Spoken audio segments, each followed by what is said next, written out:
Hey, hey, hey. How are you? There is a bee. Will you go? Will you leave me alone? Come on, man. I'm on camera here. Come on. There you go. Fly out there. Find you a flower to eat, bro. Find you some pollen. Go do the Lord's will for your life. Let me turn up this thing because I can't see through my mirror like shades here. All right. All right. So, hope everything's going your way. If it ain't, you can make it so. You just gotta believe and have faith, and all of your wildest dreams will come to pass. And all of the things you desire will come to you and will be. And it's all made possible through faith when you believe. So, be careful with that though, guys. You gotta do some internal work. You gotta build a good foundation. Alright? Because how you feel on the inside is a good indicator of what you think. And as one thinks, so it is that they will believe. Or as they think, so it is, it will be. The world will be.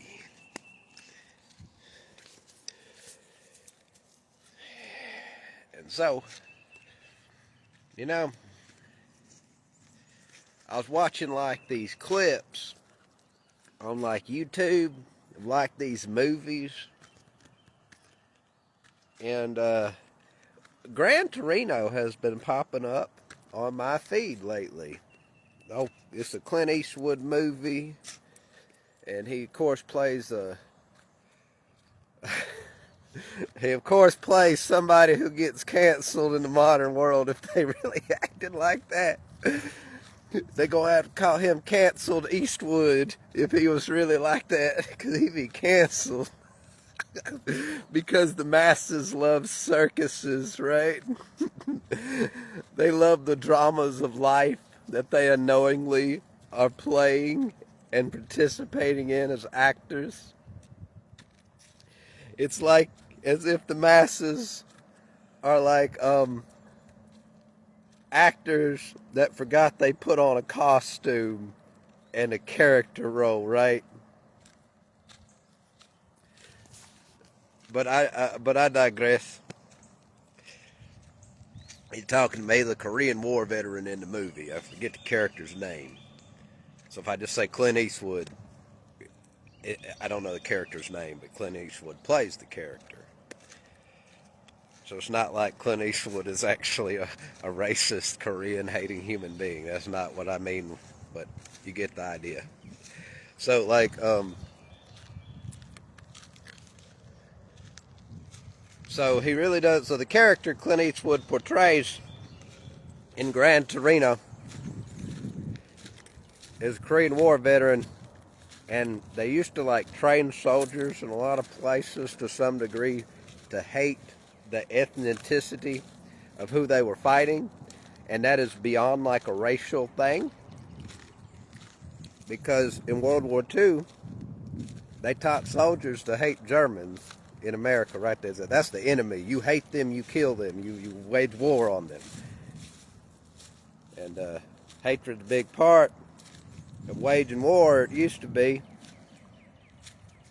And hatred conjures up some powerful energy inside of a human being.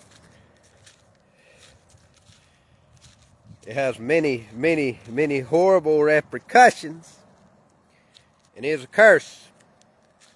I curse the bloodline 3 generations is how it used to be said. Well, that is, you store up your energy by the way you're living, and then you go produce a child. That child's probably going to have your energy. Yeah, probably not even there. That your child going to have your energy. A lot of other things about them right there. That's going to play a role in their experience. Now, all the children have, just like everybody's infinite, but to make it simple, everybody's unlimited, potentially. So everybody's born with unlimited potential, but our energies play a key role in how we're going to be supposedly navigating life, because most people are navigating life unconsciously and from a place where they are unaware until they're awake, so to speak. Factors like that energy are going to be playing a role in how they go through life. Biological factors will also. The more aware and the more awake, the more open and surrendered we are, the more we can overcome these things, change them, etc., etc. Yeah, I caught you now. Hey, don't you do that in my yard. Hey, this is my yard too. Hey, this ain't a toilet. I was stepping that, trying to talk to this camera. Taking shit in the damn yard like it's a toilet for dogs. So you get the point about energy. You gotta be careful walking around out here. About the time the snakes come out. And so, in Gran Torino, Clint Eastwood plays essentially an old Korean War veteran, and things are changing around them. They're essentially coping and experiencing changing world around them. And so he goes through the movie, and eventually he makes peace with it to some degree, and I think he actually starts to like those people. So it's a good message in the movie about how initially we can have that knee-jerk reaction to something new. But if we take a deep breath and we actually experience it and we go through it, something miraculous will more than likely happen. We'll realize that that's not how it is. The stuff going on in our mind, just when it's running automatically, we haven't tamed it or anything, or working on it or trying to understand it. That is just a story going on. And most of the time, it comes from a fear or an egoic place.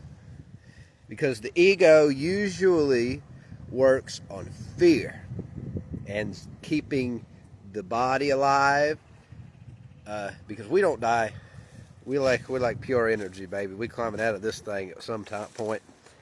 And yet all the cells that contribute to it and make it so, they don't die either because they're pure energy. Matter decomposes, but we will never decompose. Matter wears out and dies, but we shall never die. And so,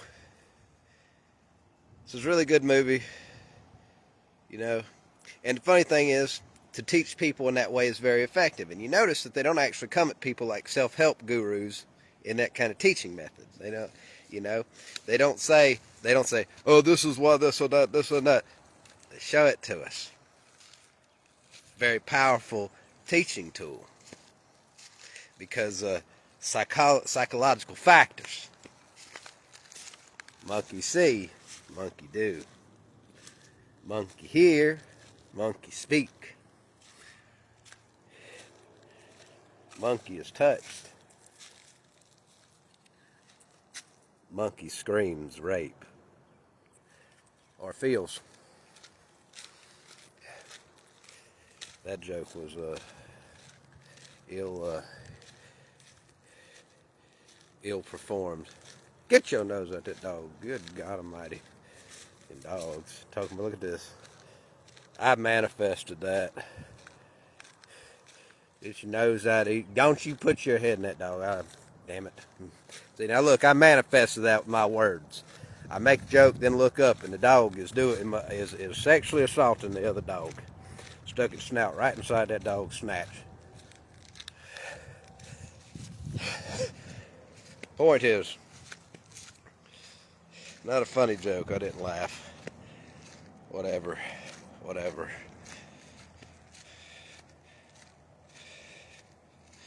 I'm not of the censorship crowd, but that's not the point. Back to the point.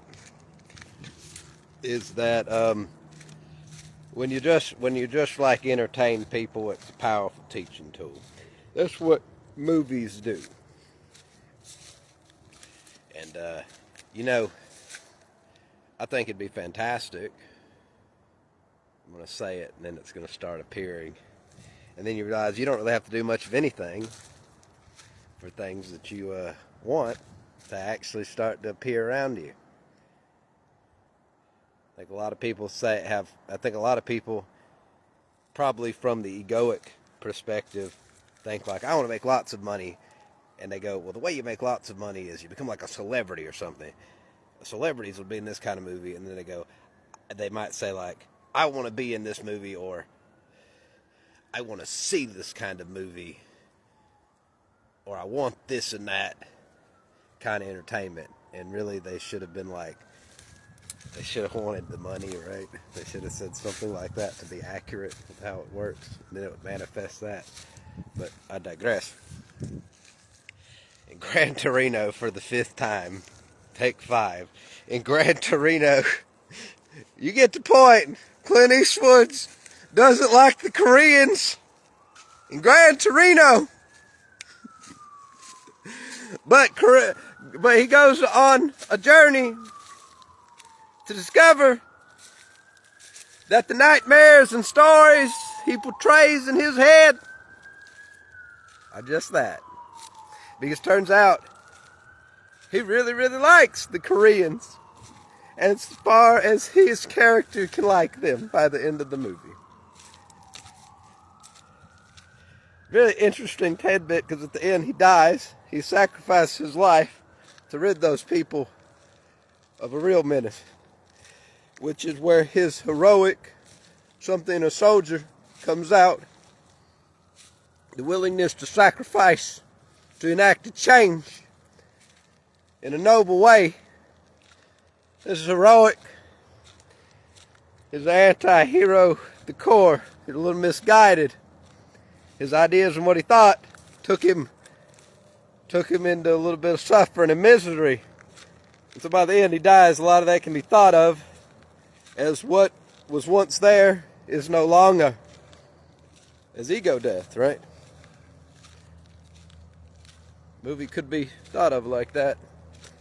Go on a journey, rid of what was not real. And so I wanted to say something. You know, I watched the clips, and I've seen the whole movie before, but I've seen the clips, and it made me think of like, you know, people. There's some people among us today. They have the belief that they think that like, if the foreigners come and become part of us, if they join up, they're going to try to dominate us in some way. And it ultimately leads back to they just want to protect themselves and others.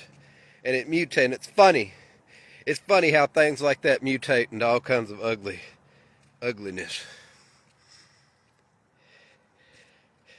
But I wanted to make a point, is that when people come over here, the funny thing is, regardless of their ethnicity, regardless of the racial group, regardless of their belief system, regardless of their religious beliefs, regardless of that, something funny happens in America, don't it? Those folks come over here and they might divide up into little communities. Like I've heard in New York that there's places like Asia Town or Chinatown. And of course that's where, at least traditionally, I imagine with a name like that and the aesthetic, Chinese people were living, right? And like Hispanic areas where Hispanics generally live. And funny thing is, even when people do the division thing in this land, they eventually just want to make money. They no longer give a shit about any of that, right? It's kind of really funny. It's kind of a useful tool for spiritual growth. If they get to that point and they could just be jarred a little bit, they might look around and go, they might start to become highly spiritual because some part of them already let go of all that racial inclusion, not inclusion, but racial togetherness, cohesiveness. That's the word. And so they all want to make money at that point. That becomes their lives. That becomes the content of their character is money, money, money. Make money, make money, make a money. Make a money. I'm watching this podcast.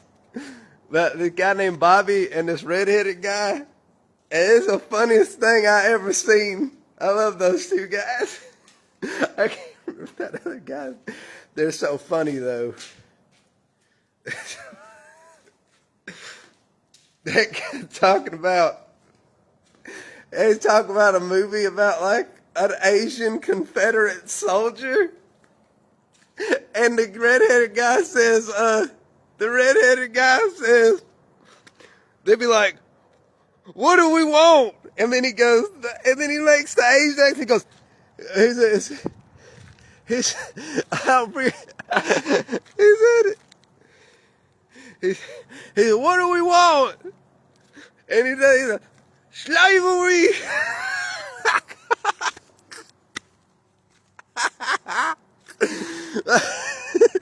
Or he says, slavery is great.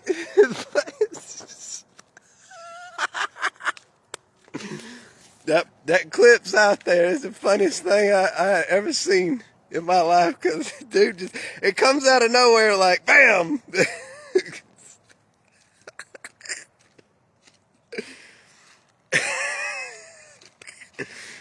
And so, the point is that realizing that people abandon all form of identity here for a very materialistic view.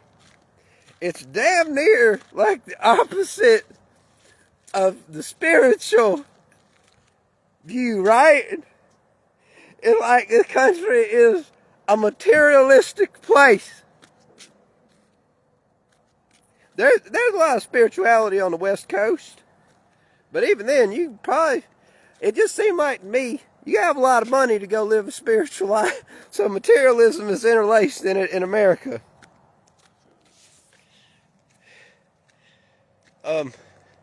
You can, of course, say screw all that and go be spiritual in the woods. But I'll tell you something. This damn forest, they can try to kill me with allergies.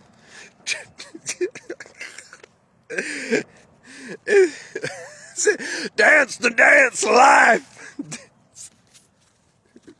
And then it sprayed me with pollen.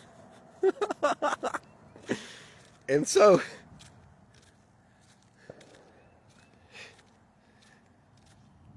the point is, America's a highly materialistic world.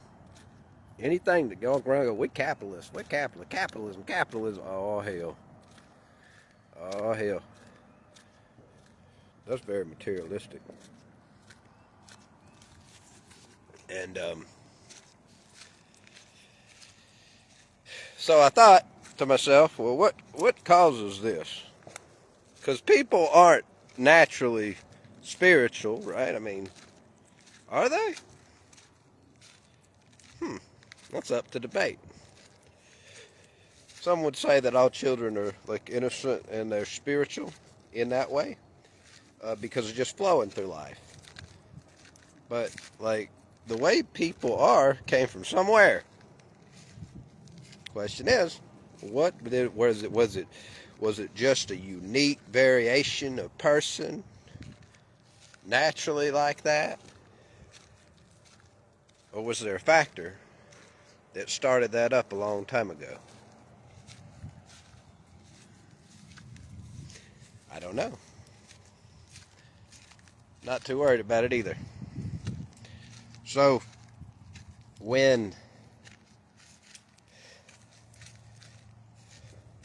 I thought about it and I said, what makes people at least able, what enables them to just give up like things like identity so like easily and willingly in that case? There's something like incentive, right? when people don't have anything and they're struggling, I've noticed that it seems like they're prone to become ideological, right? Like that's kind of like being an identity, right? You make one.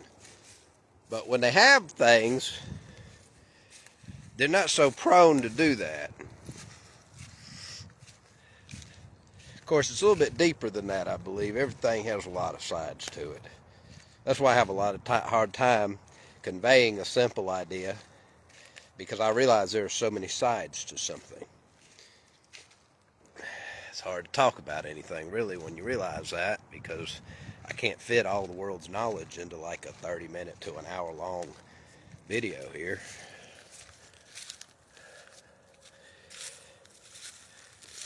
But talking about it, like, so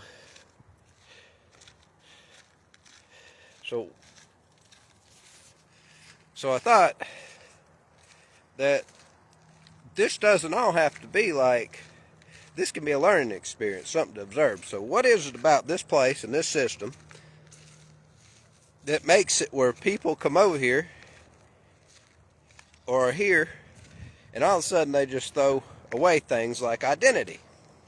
Identities aren't real to begin with, but I'm philosophical today, or feeling it. So what makes people throw away something that is so hardcore enamored inside of us? It's got to be something to do with incentive, disincentive. There's strength in numbers, so they say.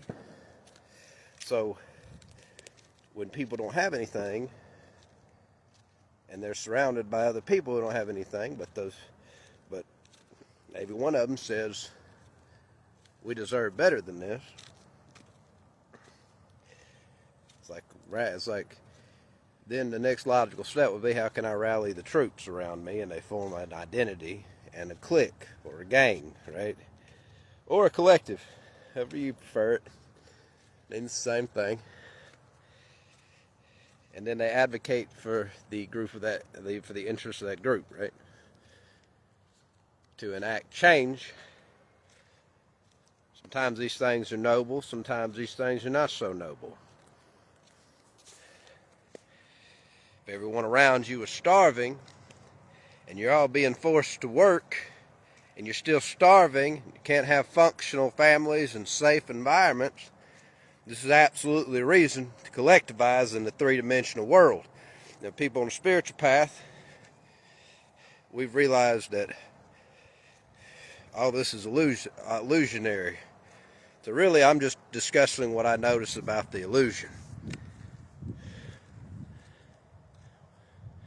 Makes me wonder, where did the illusion come from? Do I create the illusion from what's inside just by thought alone, or is it because I radiate that out and it possesses people? And then they begin to act that way. Wouldn't that be fascinating? Magic behind as I think, so it becomes. But I believe you've got to have that emotion to it, that energy to it. And so, Cancer for the win. That damn time that damn birthmark did something to benefit me, right? Now, point is, dark humor and jokes aside,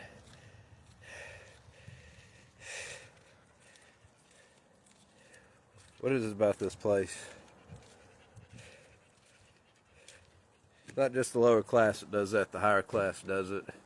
Higher class co-ops like the lower class into dividing from them.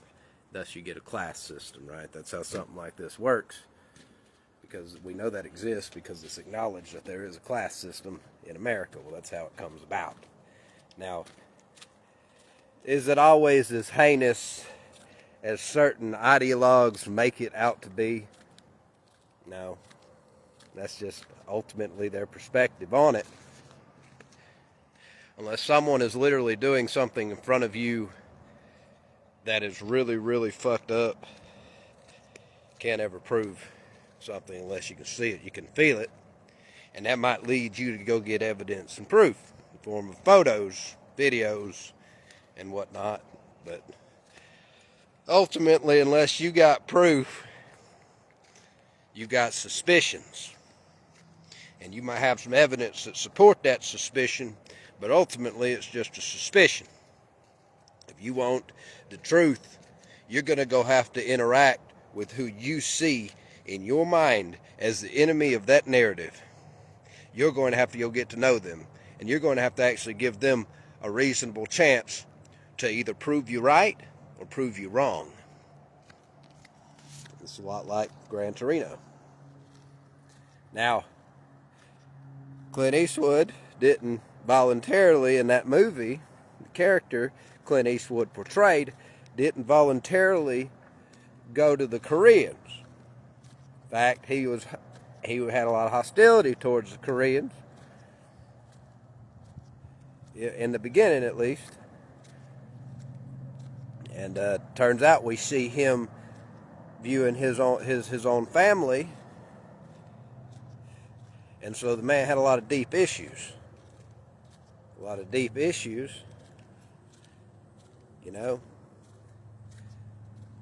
And the experiences he lived and experienced, they of course contributed to that 100%. It's a lot like that. Sometimes you don't voluntarily get to go somewhere and hang out with who you think the bad guy is in life, or the good guy in life is. Sometimes it's thrust upon you. I believe God wants you to see something in those times. The universe might shove you together and make you where you have to look at one another. Show me thy enemy, so that I may know if it is so that they are in fact my enemy and source of contempt, or if thy enemy, as opposed to outside, be therein inside. With love, amen. That is the prayer I pray anytime I feel hostility towards another human being, because I want the truth. And the truth shall set us free. The truth shall shatter the illusions, and the truth shall shatter our shackles.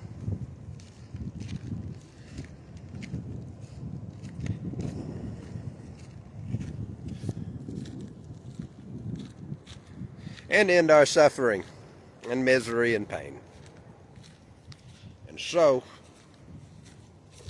the movie was really interesting, Gran Torino. So he eventually had to see who he thought the bad guy was in that movie.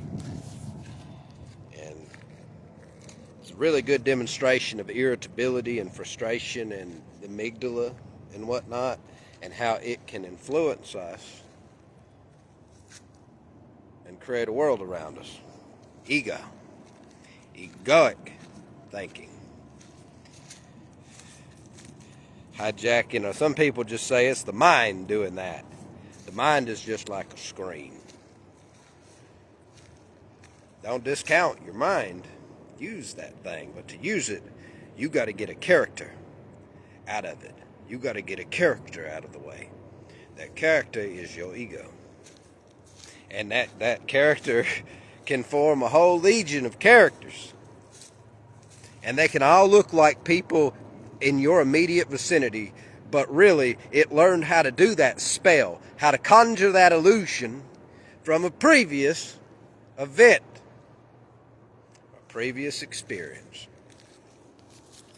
But it shapeshifts the original characters to new ones.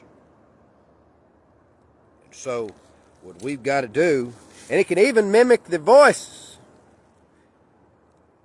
and make them say things they've never really said before. And make them say things that the original one did. You got to figure out the original. Once you're aware of it, it's just that eureka moment, and it passes, and the illusion is gone. And you'd be a lot better off. Without that illusion, you'll free up a lot of your energy. You'll reclaim a lot of your power.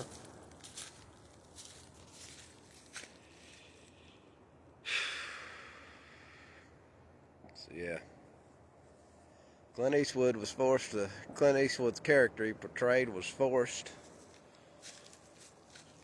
to go live with his enemy, so to speak.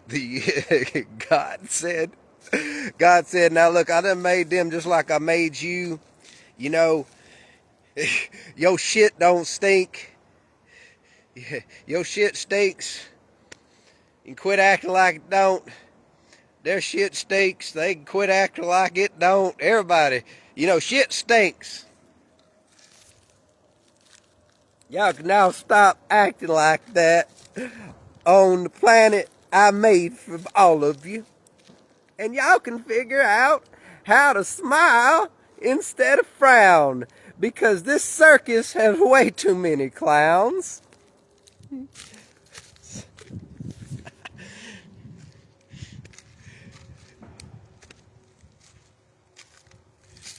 And people do a lot of fucked up shit from a state of fear. It takes a long time to unshake it. It takes a long time to dissolve those illusions. It takes a long, long time to undo these spells.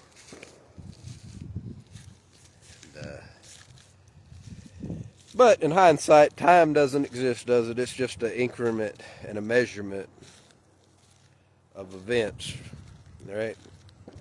Night to day, we kind of time it because it's very predictable and it's repetitive how it works. So one day someone said, well, math, 1 minute, 2 minute, 3 minute. Kind of got us carried away. But time is, of course, of the ego ultimately, because the ego is worried about survival. You have a certain amount of time before winter comes. Guess what don't happen in winter? Food don't grow in winter, do it? It's going to get awfully hard to survive if you don't figure out something. We have this many days a year, apparently, to grow food. And this, because if we can't do it then, a lot of us are going to die. And it kind of got out of hand, so it's okay to know that that's coming. Just don't do it from fear that the winter is coming. Don't live in spring smiling and then the thought crosses your mind that winter is coming. You know winter's coming. Put the seeds in the ground. Put you some water on them.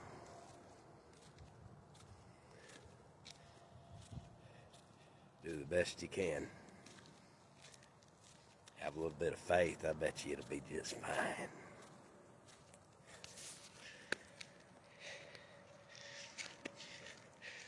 So, an interesting movie. If you haven't seen it, go see it. Ego death in real time.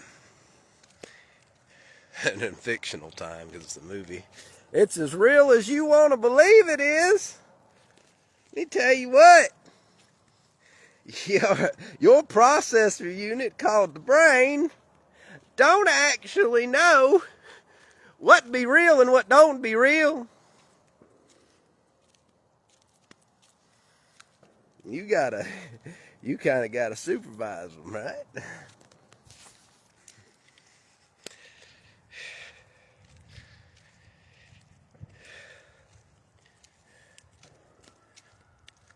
Somebody's hollering in the woods.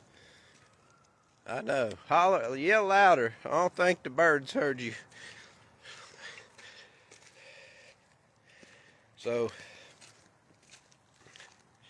essentially, to get back to the point, it makes you, what makes people abandon identities? Incentive and disincentive, dopamine spikes, materialist, wealth. Wealth is like a metaphysical idea tied to materialism.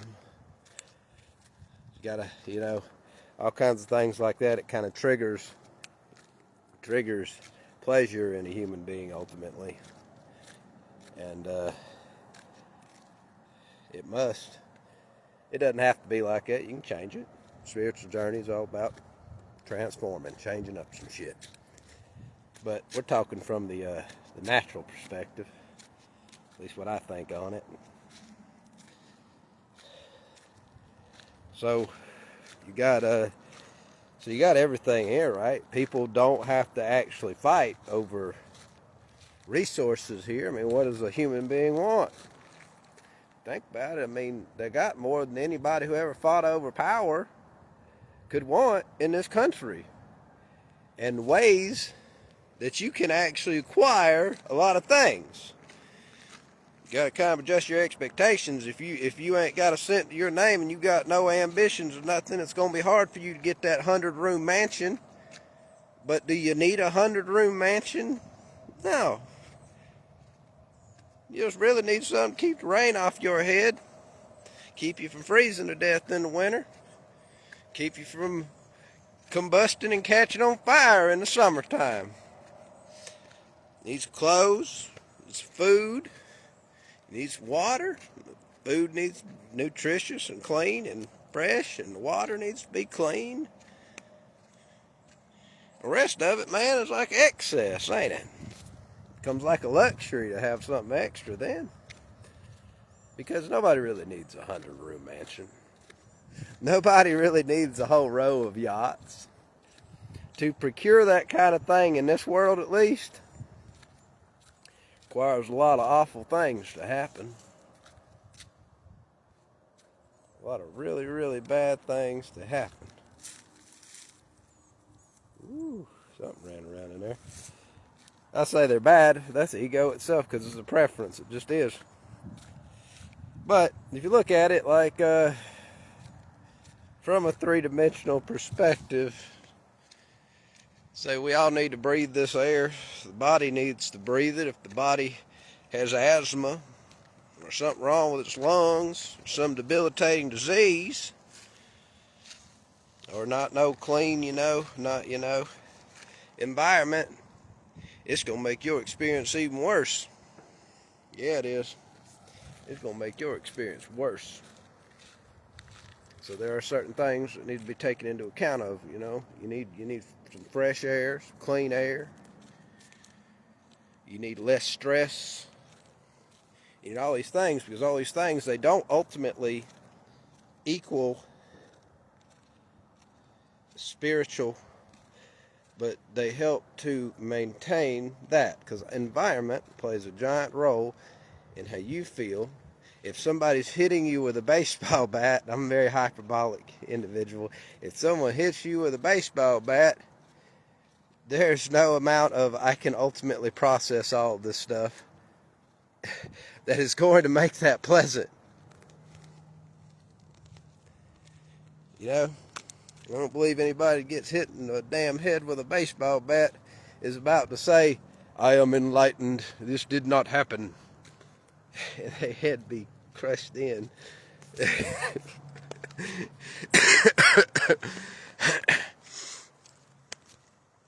So, it's kind of like that. The external has something to do with the internal. The internal really has a lot to do with the external. As above, so below. As below, so above. Because I'm going to tell you a funny thing.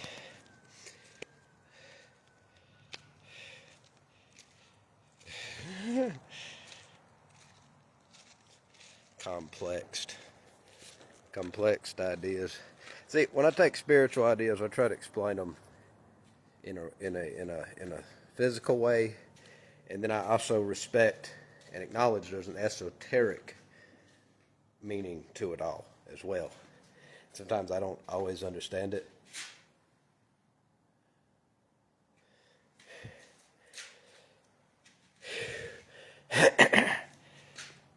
But like that would be the physical idea of that example. The inside of yourself, you got aura. It starts inside, and the energy, the information comes outside when it expands, and the outside comes inside when it contracts. Now, spiritually, it all begins inside. When you're interacting with another human being, for example, and you feel really bad on the inside, your internal state isn't where it should be, and it's powerful, and you expand, your aura expands and encompasses them when they're maybe 3-4 feet away from you, talking to them, interacting with them, maybe not even doing anything, it just happens to them. All of a sudden, they may not be aware of this, but that's kind of going into them, and then it contracts, and it keeps on going. You're putting it out there. Well, that person will start interacting with you because they're taking in that kind of energy, and through their filters is how that will be expressed back to you. A lot of people don't know this is a dynamic happening. But, and the same works for them. But it depends, some people have developed concepts like psychic shields, like energy hygiene, energy barriers, and things of that nature to stop what's out there from coming in. But I found that if you just work on the inside, whatever comes from outside can ultimately be transmuted. It's a lot more efficient than having to go through every little mundane conversation, right? Because some of the conversations ain't worth all that focus. Thoughts like that, it's in you, baby. Because nobody should be thinking somebody else is an idiot just because they're annoying. So there's some work for you to do if you're thinking like that. If that thought's automatic, that's up for you to be looking into. So, sorry about the reconnect screen. So, my point is about the expand and contract. As you put out, you pull in. Now, your senses, if you cling on and believe everything your senses, your hearing, your sight, your taste, your touch, your scent, and beyond, if you believe it, if you're really entrenched and believe you're the body, you're the senses, and you believe everything they're telling you, and there's nothing beyond that, you're in for a bad time. You're in for a bad time.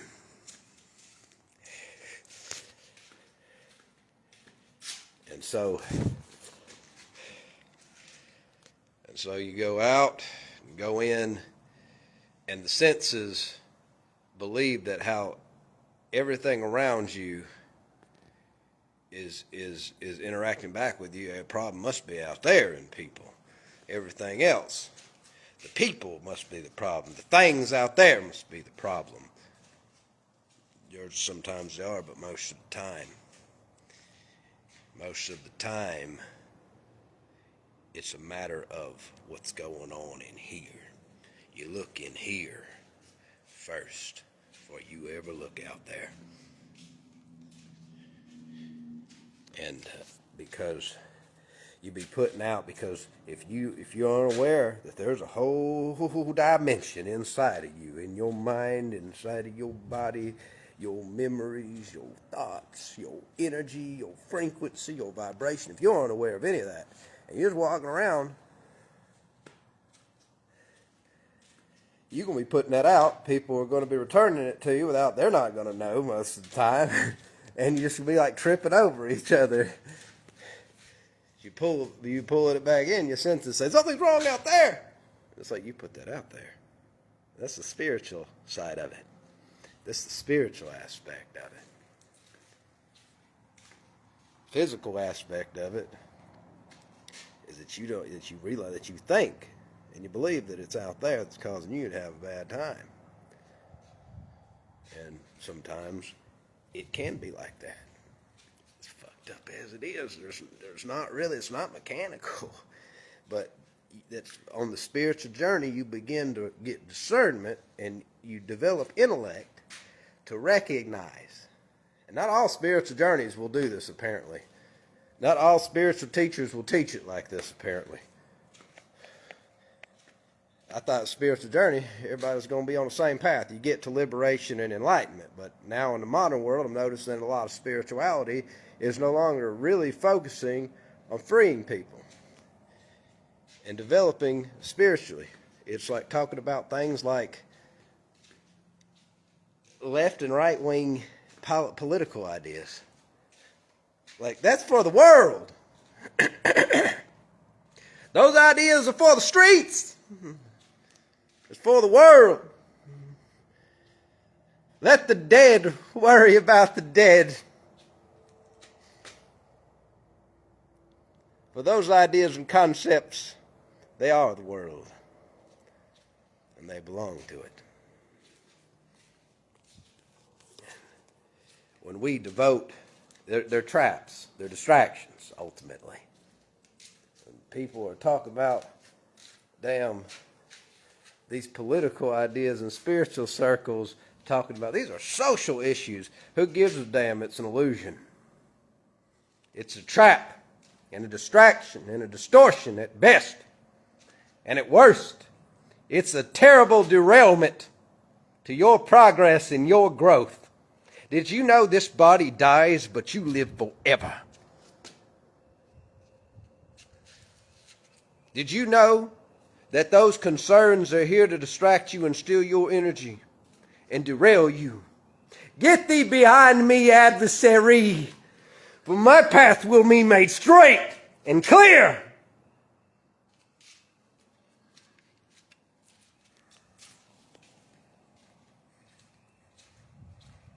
And so,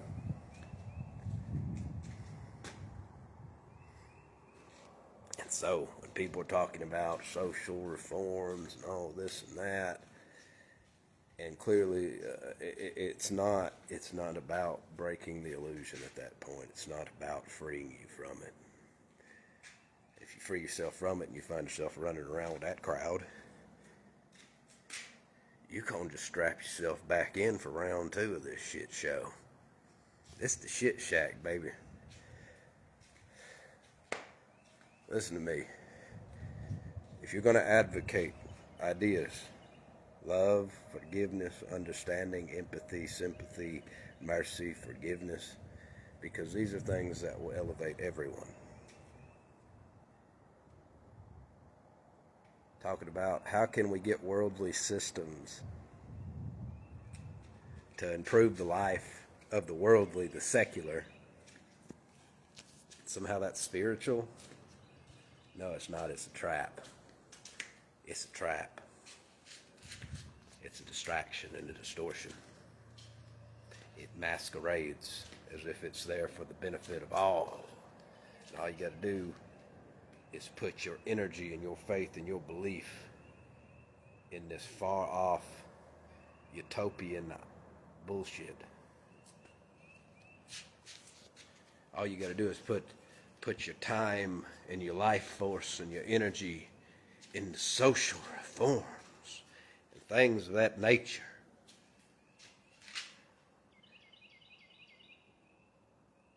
That don't free you. That don't free your neighbor. That don't free the people they claim are oppressed either.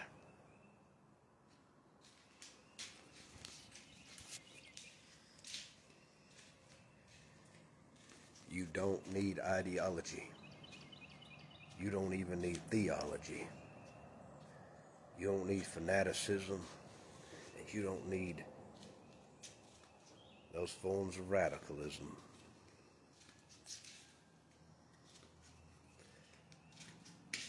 You don't need institution. That's so silly. People who advocate for centralized power and things like institutions, that's like saying, here, put your spiritual progress, your soul, and all of that into the hands of this power structure. And in the process, somehow, you'll be liberated. You have instantly become a slave in that situation. You have instantly become the oppressed in that situation. It says, I don't want responsibility for my life. I don't want responsibility for my path. I don't want freedom. I don't want liberation. I don't want enlightenment.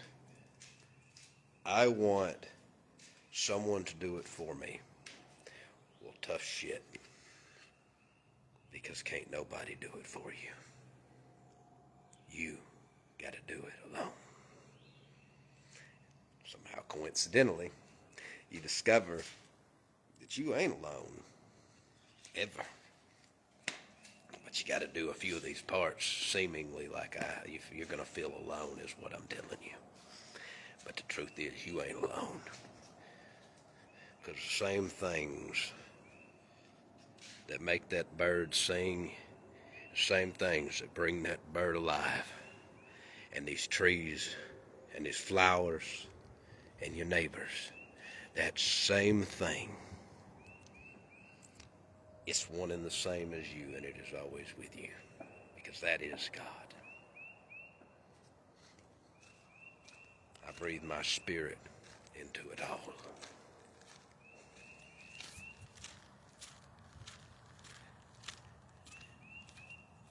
And we that spirit, we are never alone.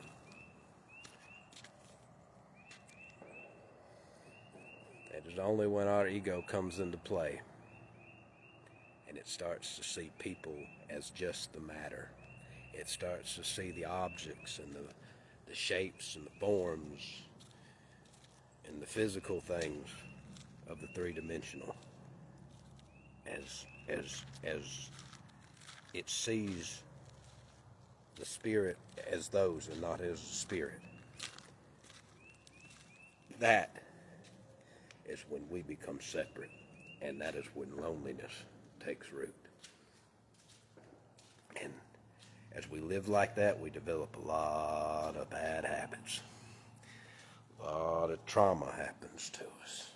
A lot of confusion, and we fall deep into ignorance because we don't know, because we've forgotten. And so we got to refine it. We got to transmute it and transform.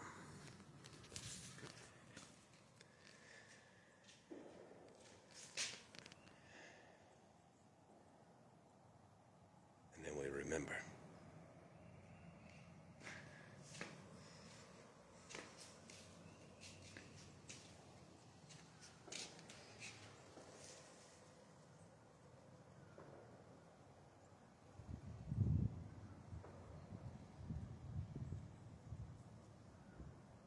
I was reading a website because I was curious about how to go to what's known as the 5D. It's part of us that's always there. What I really mean is, how can I become aware of the 5D? How can I become conscious of it? It's something to experience. We experience it through our awareness. Duh.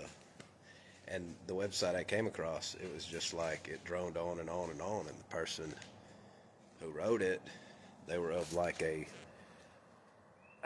I don't know, but they were saying things that kind of appealed to a certain demographic of people, and so they were marketing at them. Like they say, like, what does this have to do with 5D consciousness? Exactly the things you are saying. Like talking about, did you find your way back home? Slow down from the material world. Slow down from your job. Go back home. Did you get to ask those real questions? Did you get to ask yourself about systematic racism and this and that, that and this? Did you get to learn about those things so you could know about them? Because that is a propagandist. That is a propagandist speaking. Propagandists are for the world. But I have overcome the world. Propagandists are for the world. It's like all these ideas, like all these concepts, they are for the world. And my home is not of this one.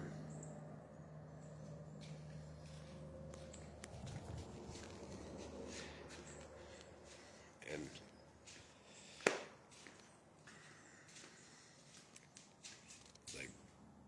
So when I saw that, I was just like, because they're advocating political ideas. And I'm just like, this is not what spirituality is about. This is not the intended focus. That keeps you entrenched. That's a trap. It keeps you entrenched in the dramas and the fictions and the illusions of this world, the delusion. It keeps you delusional, keeps you asleep. You'll wake up when you finally realize that the things you believe don't make you. They're not you. The things you think are not you.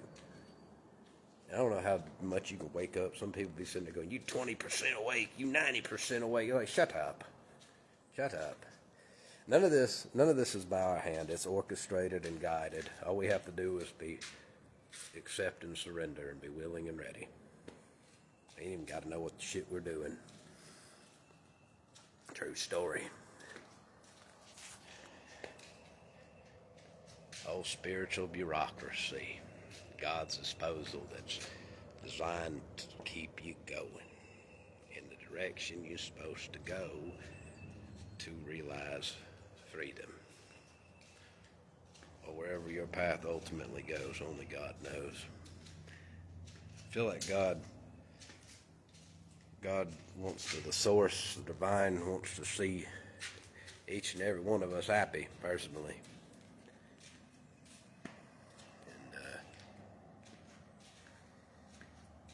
We pray, he says, well, they want to experience it like that. Let's go down there, take them by the hand, push them, guide them, show them the way. I think it's something like that a lot of the time. Might have an intended purpose in mind for us. Hell if I know.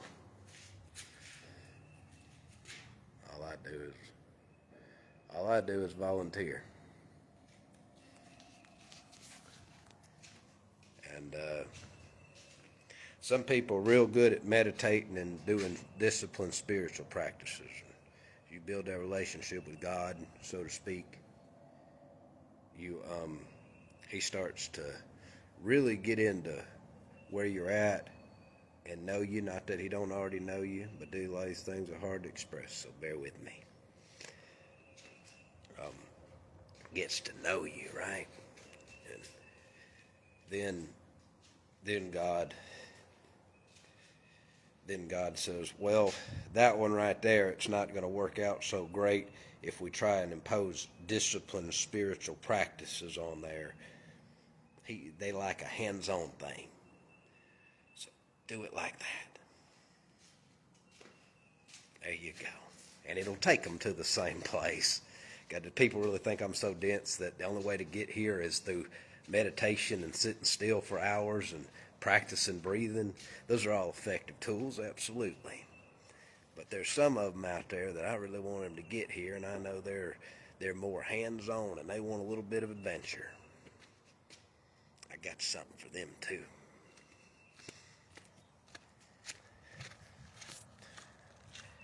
And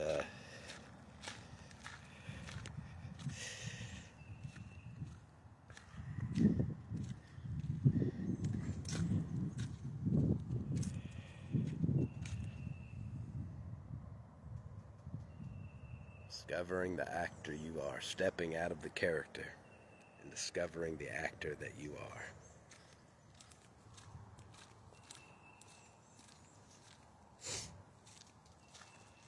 You might learn that you're also the director. Pray and okay, God, here you.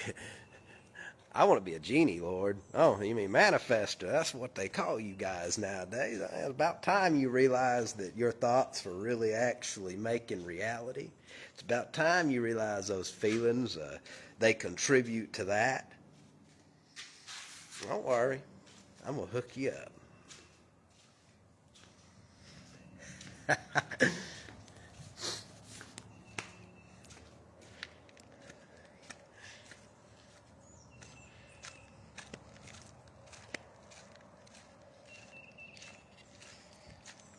So that's really all I got to say today, you know. You got like, I guess people abandon identity when they realize they don't actually need an identity. That's what I'm probably getting at here. And what do I think? Why do people in America, they may still live in their racial groups, they may still talk in their interests, but it fades after a while.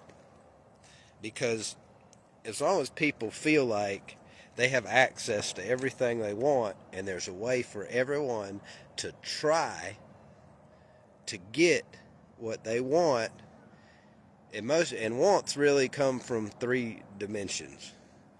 Needs can too, but you got to understand human needs because you're inhabiting a human body. So you kind of need to learn the instructions on how all this stuff works to help you master it. You need to understand wants and needs. When people are wanting and needing things, well, what do they want? Well, three-dimensionally speaking, they want and need resources of some kind. They want a car, they want some clothes, they want some food. And then they have emotional needs. They want companionship. They want to get fucked from time to time. They want to go out and have a wild time, right? You guys get what I'm saying. You live on this earth. Observe it in yourself and see it. So people, but when people have access to those things through some way, absolutely,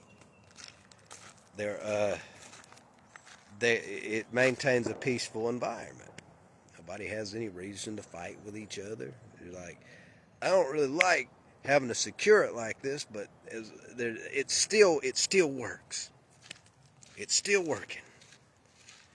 When it stops working, it'll break down, and then you'll have some problems. So you ask yourself, does humanity want to keep going in a karmic cycle where everyone's fighting because there's not enough to go around, or do we want to figure out how to make it go, break the karmic cycle and solve the problem? Because if you look at history, it's just cycles over and over and over again. Well, this is a collective karmic cycle. People talk about like when humans evolve to a degree, or when the frequency increases, or when the vibration is greater, then humans will naturally break the cycle. Maybe it comes about like that, but to do that, you're going to have to work on it a little bit. And I'm going to tell you something.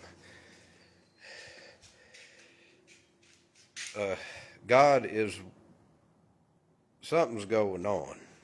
All right? Something's going on.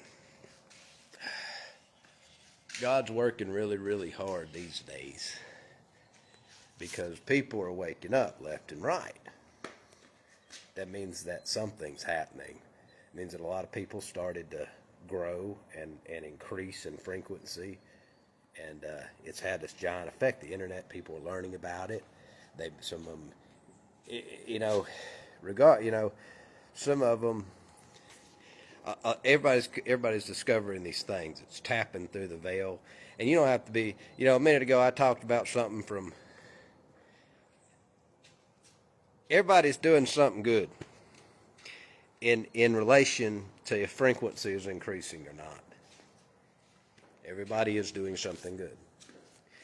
And as more and more people awaken, it's contagious because nothing happens in this place without affecting something else. So as more and more people do that, it increases, and it keeps on going. You want to help the effort, you don't have to do anything big and flashy. You don't have to make a big old scene and a big old show about it.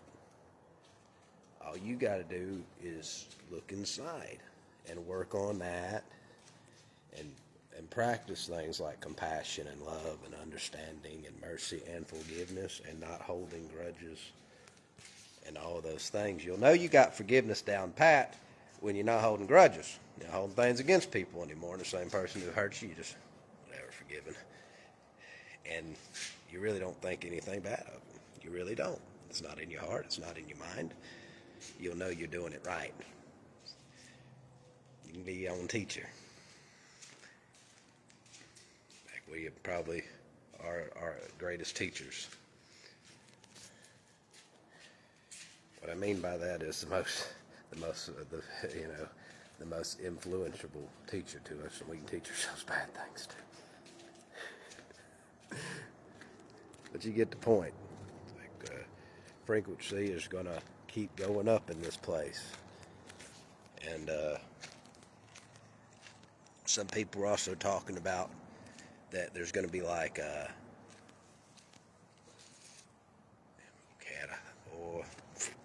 some people are also talking about like at some point people are going to be separated ultimately by their frequency, by their energetic level. And I believe that regardless if everyone goes to some really high level frequency existence or dimension or whatever, or people go to a lower one, I think that the divine, I think that God is actively working with each and every one of us in some way, trying to get us the best possible result. And the more open and the more willing and the more accepting and surrendering and the more we're willing to learn things, the more He's going to encourage us. And the more He's going to be with us, and the more He's going to say, you can do it. Let's get you as high as we can go. And the Bible talked about it like separating the sheep from the goats. And separating, that doesn't mean all the goats are going to go to internal suffering, of course. That doesn't mean all lambs are going to unspeakable paradises.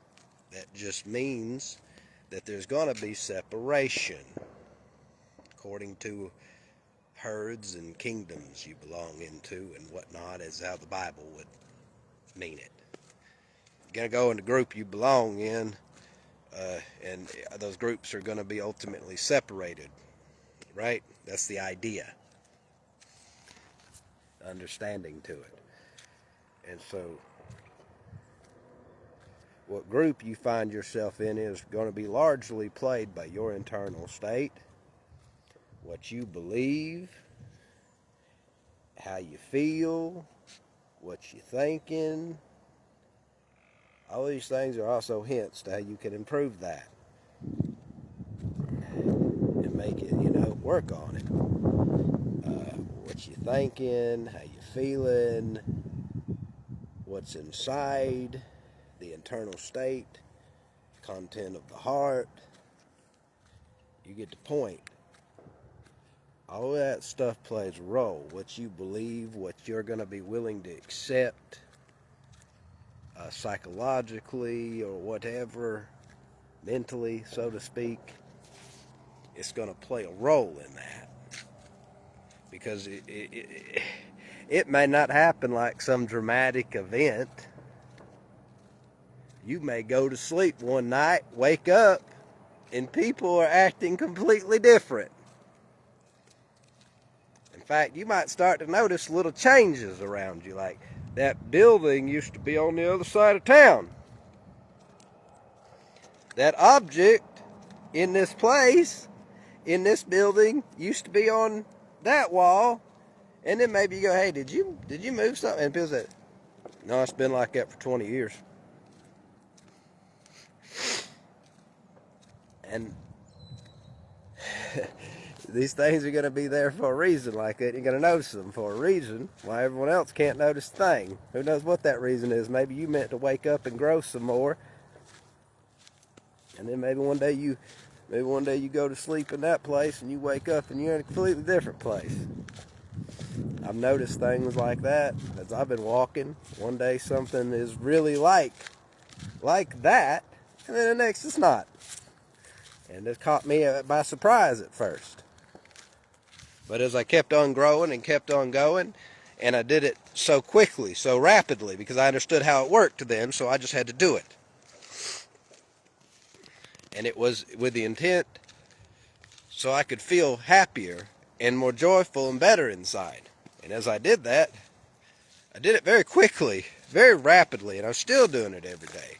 And the more I get rid of, the not new events, but new memories and things come forward. And now I just do the same thing again, because there's no point in letting them hang out, right? What am I trying to hold on to them for? And as I do that, and sometimes a really big one shows up, and there's like a whole lot of intensity happening inside in that moment. But there's a little encouraging voice. Sometimes it gets louder as I listen to it. That says, I know this one's hardcore. But just think, when you overcome this one, when you let this one go, God dog, how incredible that will be.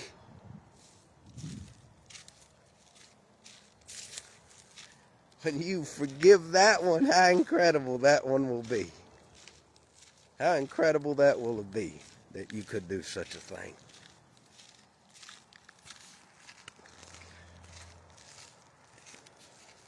And as I do it, I notice those little changes that happen across reality.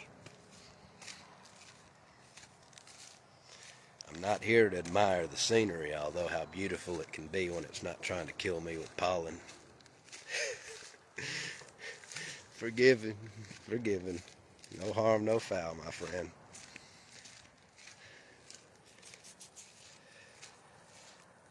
I'm here to grow spiritually and see how far this thing goes. Notice that as I go, one day someone with really short hair I seen every day, all of a sudden, it's really long hair. I had cases of deja vu. I've recognized that I've seen this event before. I was there when it happened the first time.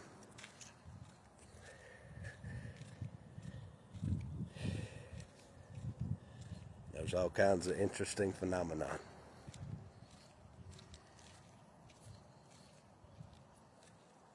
And so what I'm saying is do that inner work. Do that shadow work.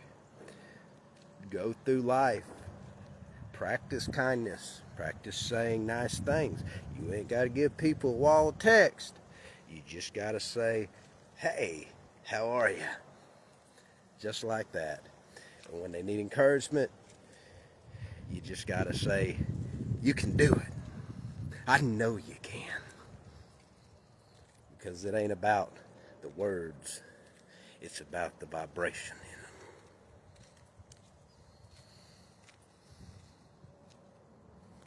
Put that encouragement in there. Put that love in the words.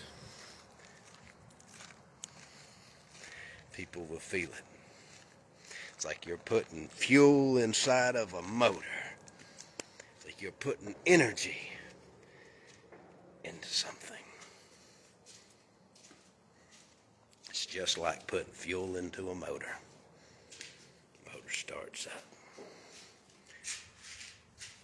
Has an effect, in other words. I'm real tired, and I think I said everything I'm going to say today. I need to go sit down. All right, so piece of advice I just remembered: when you do that, you are giving some of your energy. So get the rest, eat the right foods. Take it easy if you're gonna do some light work on this in this place, because it's draining. When we get tired, we're in a compromised position, because until we master those biological faculties, that amygdala, that reptile brain, all that, we get tired. We don't fully understand our emotions and whatever. You master those too, you know them. We'll be a little irritated with people and stuff. Keep that in mind. Run around pouring energy out into people all day, every day. You're going to be tired. Practice, train, try to give a little bit of it in a positive way a day, a few times a day, but don't burn yourself out. Hell, it helps if you do it with other people. We're ultimately going to have the most effect. But you can do it just walking up to a tree. Hey, thank you for that oxygen. I want you to know I appreciate it. And I love you. You give them the energy.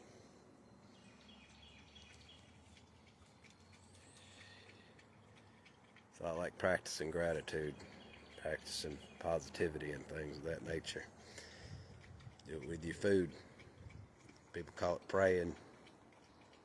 So, thank you.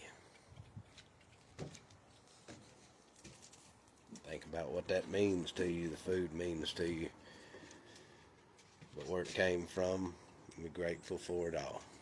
Thank God for it, because it ultimately comes from the source.